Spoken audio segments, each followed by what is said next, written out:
Hello, and welcome to my podcast, Empowered to Thrive. I'm your host, Corrine Powell. I'm an intuitive guide, and I absolutely love helping people to heal from within so that they can create a life that they love, a life that they enjoy. We weren't meant to just tolerate and get through life. We were meant to thrive and enjoy the life we're living. Of course, we will have seasons and moments that are difficult and challenging. And the beauty of it is that we can be supported in those moments. I am here to be an aid and a guide to support you. And I hope that you will enjoy not only today's episode, but some of the past episodes if you haven't heard them yet. On this podcast, I talk about all things inner wellness. We also sprinkle in some spirituality and parenting, because as a mom to 3 kids, parenting is a big part of my life.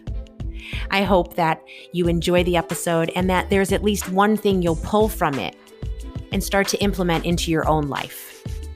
If you want to follow me in other ways, you can find me on Instagram, Corrine_Change Radically, or on Facebook, Change Radically.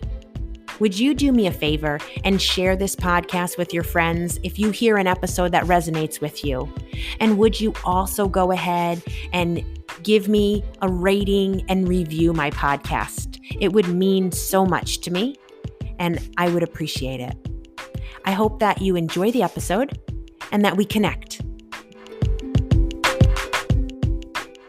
I'm going to continue the conversation by talking about how to determine what you should keep as traditions and what you should let go of. When I say letting go of traditions, how does that make you feel? And let yourself feel that. Some of you might feel scared at that, letting traditions go. Some of you may feel sadness and disappointment. And there are going to be those of you that start to feel excited. Letting traditions go?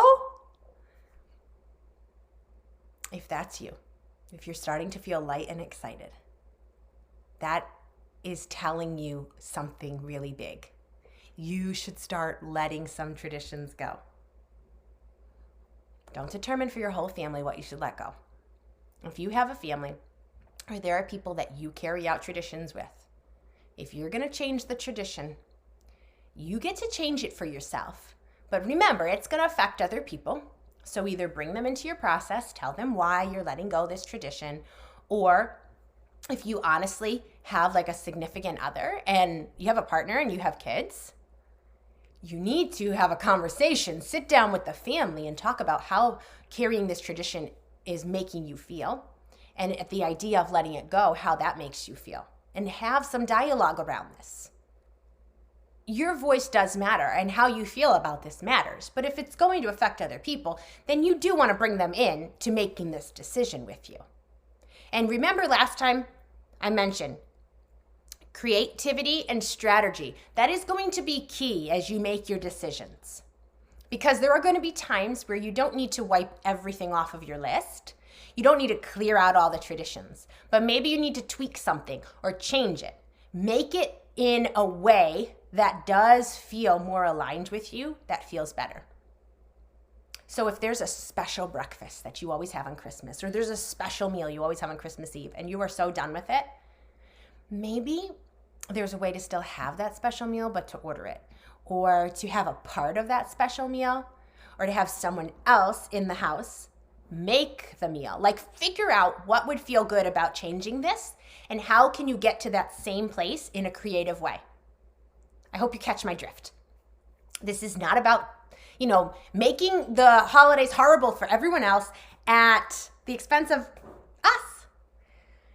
It's really about making it better all around. And sure, there are going to be some people, in some instances, where you cannot make the other people happy. You're going to disappoint them. And it's probably what you have to do. If it's really not feeling right for you to do that, reach out to me. Like I said before, we can take 30 minutes, and having a quick coaching session is going to help bring clarity to you. It's going to help you have direction. I'm not here to tell you what to do. Honestly, really, truly, as I share these things, please know that I want you to take your power in this. You take your power back. You do what's good for you. Do what's good for the people around you. Don't just do what I say because Kareen said it. Please don't. I'm telling you things that have helped me. I'm telling you things from a place of ease and enjoyment. And I want to share that with you. But the decisions are yours, and you have to know in your gut that this is what you are supposed to do. Because I could say all these things, and you might feel like a lot of them aren't for you. And that's okay. But do the things you do think are for you.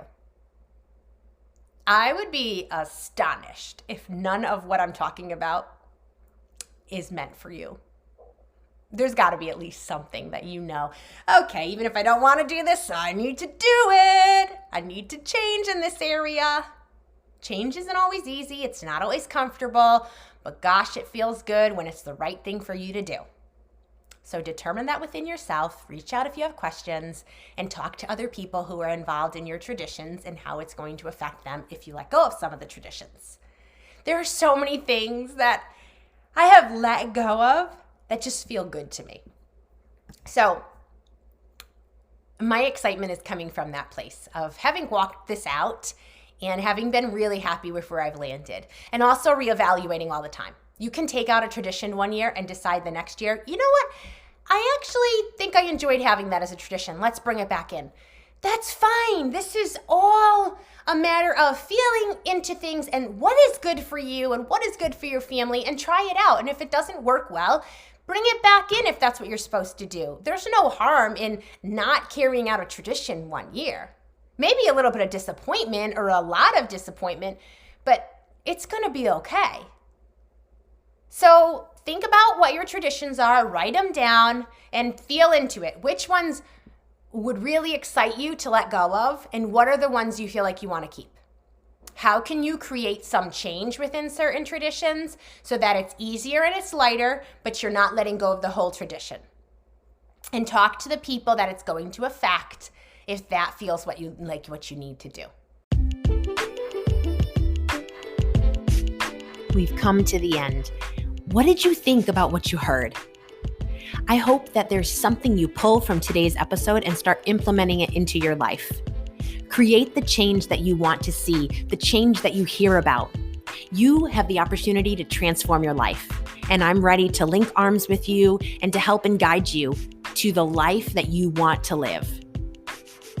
If you resonated with what you heard today and it touched you, would you share it with your friends? Would you also go ahead and rate my podcast and write a written review? It would mean so much to me. I hope that we'll connect, whether it's for a session or just to connect because I enjoy meeting new people. You can find me on Instagram, Kareen_Change Radically, or on Facebook, Change Radically. You can also always email me, Kareen@changeradically.com. If you have thoughts, questions, or anything that you just want to talk about, send me an email. I hope that you have a wonderful week. But no matter what your week is like, in the moments that are quiet, maybe it's when you pillow your head at night, or when you're driving in the car or taking a walk, or maybe it's going to be in the midst of the chaos with your children or the craziness of work. I hope that you'll remember how significant you are, that there is meaning and value to your life, and that I, for one, am so glad that you're alive. Catch you again next week.